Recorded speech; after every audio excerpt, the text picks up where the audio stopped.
இப்போதான் நம்ம சேனலுக்கு நீங்கள் முதல் முறையாக வரீங்கன்னா தயவுசெய்து கீழே இருக்கிற ரெட் கலர் சப்ஸ்கிரைப் பட்டன் அழுத்தி சப்ஸ்கிரைப் பண்ணிக்கோங்க. கூடவே அந்த பெல் பட்டன் அழுத்தி ஆள்னு கொடுத்துக்கோங்க. அப்போ தான் நம்ம போடுற வீடியோ உங்களுக்கு தினமும் கிடைக்கும். சரி வாங்க இப்போ நம்ம வீடியோக்குள்ளே போகலாம். இன்றைக்கி நான் இந்த வீடியோவில் ஆப்பிரிக்கா மக்களோட சில அருவருப்பான பழக்கங்களை பற்றி நான் பேச போகிறேன். அதனால் இந்த வீடியோ பெரியவங்க மட்டும் பாருங்கள், சின்ன பசங்க பார்க்காதீங்க. சரி இப்போ நம்ம வீடியோக்குள்ளே போகலாம். ஆப்பிரிக்காவின் தென்பகுதியில் உள்ள ஒரு நாடு நமீபியா. இந்த நாட்டில் ஒவா சிம்பா ஆகிய பழங்குடியின மக்கள் இருக்கிறார்கள். இவர்களிடம் ஒரு வினோதமான பழக்கம் இருக்கிறது. இத பேர் எனக்கு சரியா புரியல, நான் ஸ்கிரீன்ல போடுறேன், நீங்க படிச்சுக்கங்க. இதன் அர்த்தம் விருந்தினர்களுக்கு மனைவியை விருந்தாக்கு. இது குறித்து தான் இந்த வீடியோவில் நாம் இப்போது விரிவாக பார்க்க போகிறோம். இதன்படி ஒருவருடைய வீட்டுக்கு விருந்தினர் வந்தால் அந்த விருந்தினருக்கு அன்று இரவு அவர்கள் வீட்டில் தங்கினால் அப்போது கணவன் தன்னுடைய மனைவியை அந்த விருந்தினருக்கு விருந்தாக்க வேண்டுமாம். இதுதான் அந்த பழங்குடியின மக்களின் பழக்கமாம்.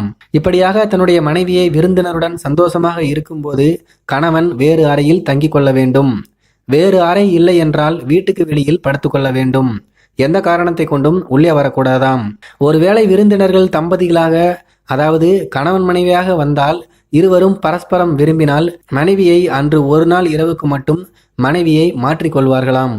இந்த பழங்குடியின பெண்கள் இதை விரும்பி செய்கிறார்களாம். இது மட்டுமல்ல, சில நேரம் மனைவியின் தோழிகளையே மனைவிகள் தங்களுடைய கணவனுடன் சந்தோஷமாக இருக்க அனுப்பி வைக்கிறார்களாம். இப்படியாக தன் தோழியின் கணவனை சந்தோஷப்படுத்துவதால் தன் தோழியுடன் உள்ள நட்பின் ஆழத்தை உணர்த்தும் செயலாக இதை பார்க்கிறார்கள். இப்படியாக வீட்டுக்கு வரும் விருந்தினர்களுக்கு மனைவியை விருந்தாக்குவது என்பது அந்த விருந்தினருடனான உறவை பலப்படுத்தும் என அந்த மக்கள் நம்புகின்றனர். இதனால் அவர்களுக்கிடையே நல்ல நட்பு இருக்கும் என்றும் கருதுகிறார்கள். இதே போல தன்னுடைய வீட்டுக்கு வரும் விருந்தினர்களுக்கு செய்யும் மரியாதையாகவும் இதை கருதுகின்றனர். இரவில் அவர்களை சந்தோஷப்படுத்துவது மூலம் அவர்கள் மனதில் இடம் பிடிக்க முடியும் என அவர்கள் நம்புகிறார்கள். பொதுவாக இப்படியாக மனைவியை விருந்தாக்குவது அல்லது வேறு ஒரு நபருடன் உடலுறவு கொள்வது அந்த மனைவிக்கு பிடிக்கவில்லை என்றால் அவரால் முடியாது என்று சொல்ல அனுமதி இல்லை. கணவன் சொல்லிவிட்டால் கட்டாயம் செய்தே ஆக வேண்டுமாம். ஆனால் இன்று அவர்கள் கலாச்சாரம் கொஞ்சம் கொஞ்சமாக மாறிக்கொண்டு வருகிறது. மனைவி வேறு ஒரு நபருடன் உடலுறவு கொள்வதை முடியாது என்று சொல்லலாம். ஆனால் விருந்தினர் வந்தால் அவருடன் தான் ரூமில் இருக்க வேண்டும். இந்த கலாச்சாரம் பலரை அதிர்ச்சிக்குள்ளாக்கி இருக்கிறது. பலர் இந்த கலாச்சாரம் பெண்களை கற்பழிப்பு செய்வதற்கு சமம் என்று விமர்சிக்கிறார்கள். இப்படிப்பட்ட நிலைமையில்தான் நமீபியா நாட்டில் HIV எய்ட்ஸ் எனும் நோய் மிக அதிகமாக பரவி வருகிறது.